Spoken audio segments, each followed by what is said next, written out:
sometimes I see couples come in with the carriage, and I always try to get out of the way, give them space, because, you know, little family, I want to give them room. And then they fucking get close to me, and they got a fucking dirty old dog in the fucking carriage. This is a weird phenomenon I see here with people, is they push their dogs around in baby carriages. It's usually white people too. Like, well, because they made it so that, you know, it's not good for white people to have kids. The Jewish programming has, you know, gotten into all these people's heads, and they're like, Darla's our child. Our little Darla gets everything she wants. They passed on having kids because they're told it's bad. Unless you're like non-white, then please have all the kids you want. Keep pumping them out.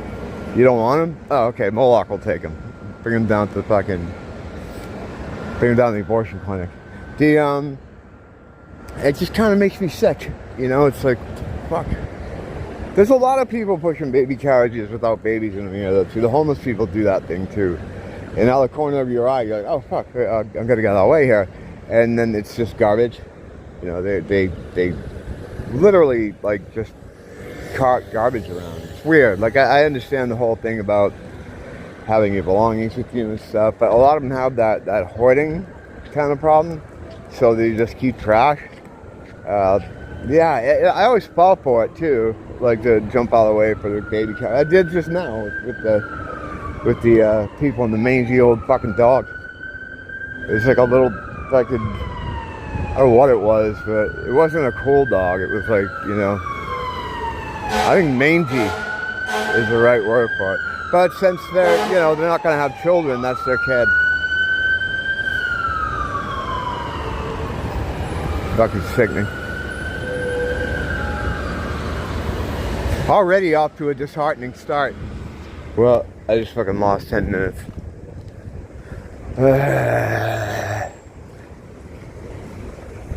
Thought I was recording the whole time.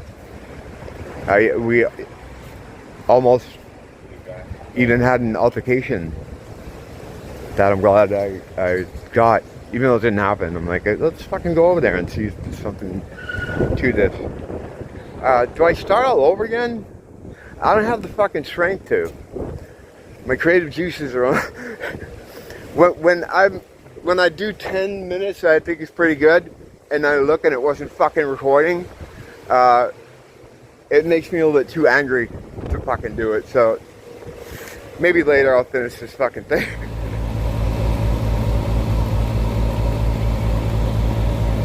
Alright.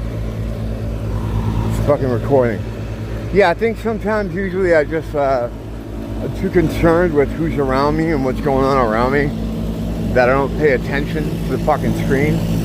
And then I do 10 minutes that, you know, that got lost. Basically, I was in the mall. This isn't a big deal, but it was just kind of annoying. And coming out of Walmart, fucking Target, help me. And I'm walking to the escalator, and as I'm walking to it, there's these two security guards headed for the same escalator. I don't play that thing. Like, oh, am I going? Are you going? Are we both going? Are we dancing? No, I don't do that. I know people love to do that because they love that contact, but I don't do that. I just stop and I let them go. So I do that, and it was two security guards, a dark guy that was probably African, because they all have security jobs here. They all, you know, this is one of the tropes of the invading black people into the West. They always give them the security jobs. I don't know why that is. In the UK, they give them to them. Well, there's some kind of humiliation reason for it, you know. So it was a dark African guy and this other guy that I identified as mystery meat. Maybe a little Latino, maybe half black. He didn't look Islander, but yeah, he might have been. Who the fuck cares? The point is, he was mystery meat. He wasn't anything. And they headed for the escalator, and the mystery meat guy stops. He goes, "Can I help you, sir?" They're like, "What?" He goes, "Can I help you?" And I'm like, "No, why? What the fuck are you talking about? What do you? No, you can't help me." I said, I was just standing back so you could get on the escalator. It's that thing. It's that cultural thing where, like, you know, if you're white, you do that kind of shit. If you're not white, you're wondering, why is this guy standing here? Because most other cultures, they're used to fighting each other to get on the fucking stairs. You know, they fight each other for a bowl of noodles. You know, in China, they fight each other for a papayata out in fucking Mexico. They fight each other for an uneaten monkey in Africa. There's not a lot of courtesy. Nobody does that kind of shit. And I've talked about that here before. Like, it happens with a lot of people. I'll stop to let someone go, and they become alarmed. Like, what are you doing? So he was fucking asking if he could help me. I'm not even anywhere near them. I'm like, no. What? Like, I was, what the fuck? And then he had to be like, I was asking if you needed help, sir. And I'm like, whoa, this 4 pounds of shit in the fucking 2-pound bag. His body mass index wasn't very good. So, like, now I'm mad. And I'm like, no, I'm fucking standing here so you guys can go. I know you don't understand what I'm doing. Well, okay, so thank you. I'm like, I'm being a nice guy. Like, well, thank you very much. Like, melting off to me, kind of. I've done nothing. I'm just trying to leave the mall. But, I understand, you know, I upset some people. Certain kind of people. You know, you have fucking blonde hair, green eyes. You have a nice chin. Nice jawline. And people just, they get mad at you for that kind of shit. Hang on, I'll be right back. Yeah, it absolutely is a white culture thing, though. Like, I you know, it's probably not his fault. He's just not used to people doing that. Like, you know, but it's weird, because I wasn't anywhere near them. It's like he just saw me, and, like, I set his non-white alarm off. His non-fucking thing. So then I'm out front. You know, I get my camera rolling, and I'm like, because every time, I'm like a fucking girl. Every time something aggravates me, I immediately start filming. This fucking asshole at the fucking longs. It's ridiculous. A lot of that stuff doesn't make it in, though. Like, a lot of times when I'm going through my editing, I'm like, I don't need to fucking have that whole section there. It's fucking retarded. But, yeah, I was going into something else, because before I even went in there, I was talking about something related, like as far as a white people related thing. So I was tying it into that. And then fucking Fat Mystery Meat guy walks by. These guys, they have the security guard suit on, but they have them done up like they're fucking cops or something. They have like their radios on their chat, like all this. You look at them and you think, are those cops? I go, oh no, they're just mall cops. So he comes out while I'm out there, and as I'm talking about it, I'm like, yeah, I was getting madder, because now I saw him, now I'm mad. And I'm like, let's just go over there and see if he has anything to fucking say to me. So I start walking over there, and I'm still talking, I'm still filming. And when I get adjacent to him, I'm like, yeah, because I don't like people being fucking snippy with me. If you're gonna be a fucking ass, they just I start going diarrhea at the mouth. He doesn't look at me. Or maybe he saw that I had a camera, and then he was no fucking, trust me, there's nothing going on with that guy. But yeah, it's just my whole thing, and maybe I shouldn't be so sensitive, is I'm fucking minding my own business. I'm not talking to anybody. I'm not looking at anybody. I don't want to interact with anyone. So when I get a sort of ambush like that, it always makes me mad. You know, it's always like, it's literally, how dare you? It's like, how fucking dare you? I was minding my own business. I was, though. And he just took it like, you know, he went the extra step. He was just playing cop. And then, like, it was weird. It was like he's trying to, like, flex his authority over me. But mall cops have no fucking authority over me. He can tell me to leave the mall. That's about it. But, yeah, file that under fucking no good deed goes unpunished. You know? And there's white people that don't understand that either. Like, it is a non-white problem. Of course, they have no idea because they don't understand that kind of culture. But there are white people that are rude too. It's not like if you're white, you're going to understand what I'm doing.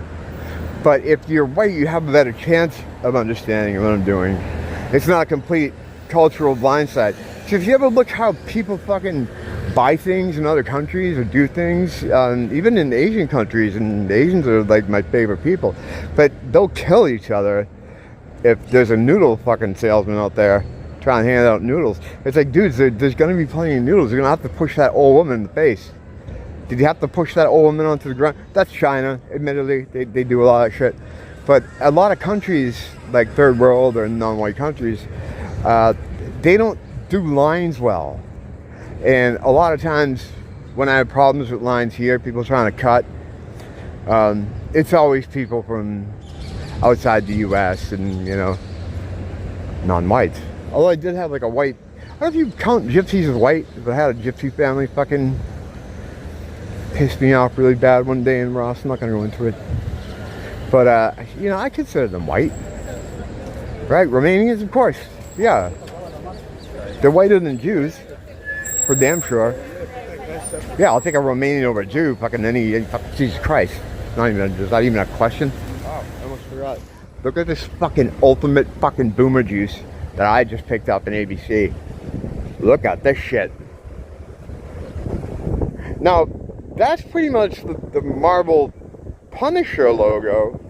Even more so these days because they pushed it out a little bit and had them change it. So it almost looks like the newer Punisher logo. I don't know. I don't know if someone has a case here for anything, but this is fucking called Mean Bean Monster Brew. I assume it's the same as the other kind of monster coffee I get. It's just in a more fucking extreme packaging for the 90s. I'm gonna see how this is. Can't lie, I'm pretty fucking excited about this coffee thing. Oh my god. I reference this mural a lot, or this piece of art a lot, when I talk about the liberal dream of a post-white world where everybody's black and lesbian and the gay guy has they adopted the kid so he can fuck them and shit. This is the fucking picture right here. It's from Germany.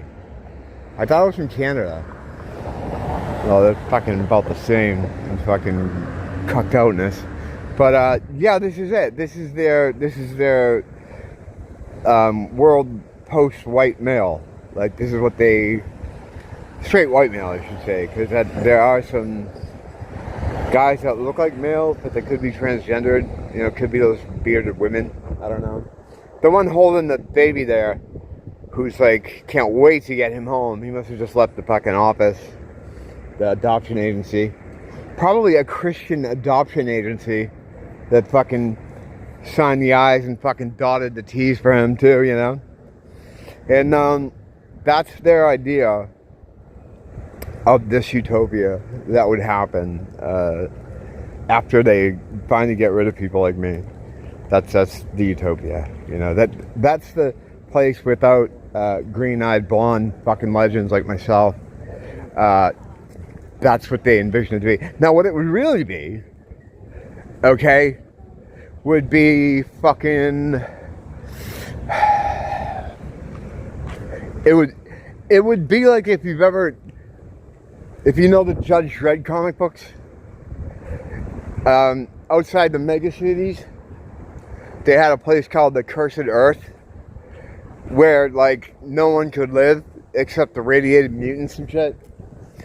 And all it was different gangs and different families, different houses they were almost like the Hills Have Eyes type of people.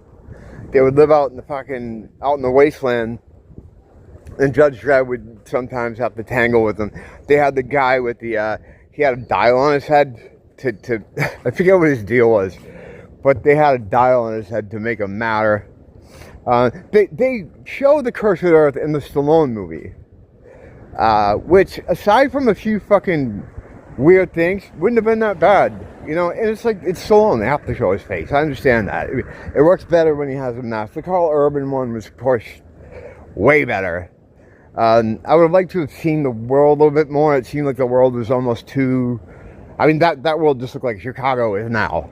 You know, same kind of thing. Same kind of people, same kind of everything. It would have been cool if they had more of a sci-fi world, but it took place in that one building, which was fine. It was one of those rare movies where the stakes aren't the fucking universe, and it was just like a day in the life. He has to solve this one problem today. You know, today's mama, tomorrow would be someone else equally as bad, if not worse. And this is just the life of a judge and one in training. I thought it was wonderful. It'd make a good fucking TV show, I think, more than a movie. A good TV series.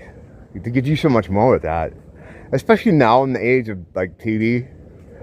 Well, we were in, I don't know if we're in there anymore. I don't know if the streaming fucking deal is really panned out to be what they thought it was going to be. But it would have been a cool idea to have that like a continuing. You could bring in Judge Death. You could do a lot of shit, you know.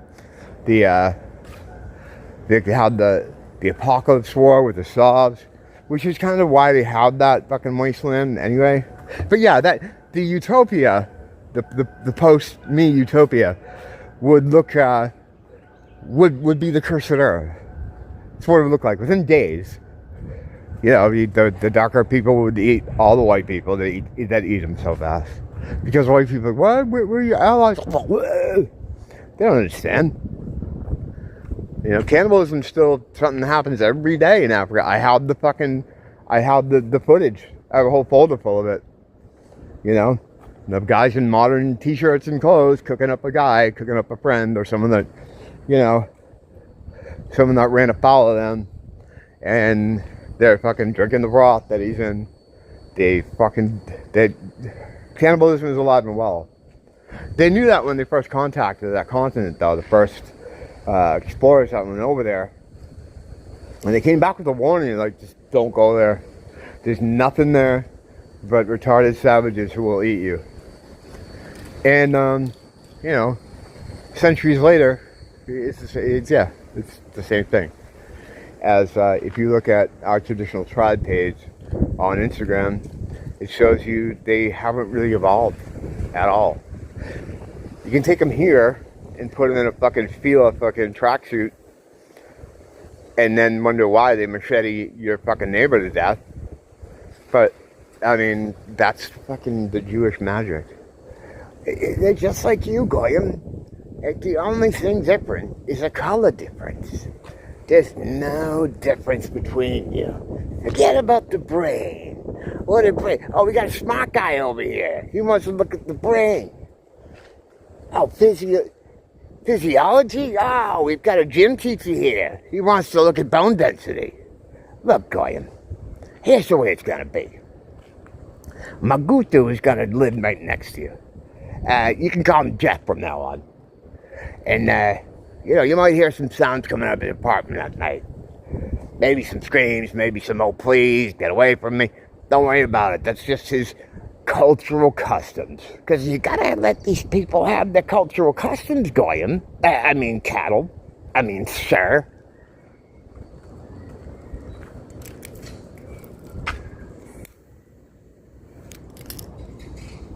I try not to be too cynical, but at the same time, it's fun, so, like, why not? You gotta laugh at this shit. You gotta laugh, because what's the alternative, you know? There really is no alternative. Well, then you go upstairs, stare at the wall for a while, and consider my entire life, like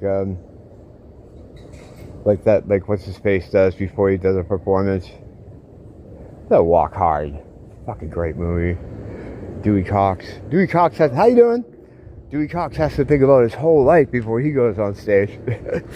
At some point during the day, for me, I need to go and just think about my whole life. Usually it's in the bathroom, you know, just sitting on the toilet, not going, but just, you know, don't mean to be gross here, but it's the only solid seat in the house, really. And you know, and just think about my entire life. It's a good exercise. It's good exercise. Put you in the right frame of mind. And until next I see you, thanks for dropping in. And as always, don't blame the teacher. Blame the fucking school.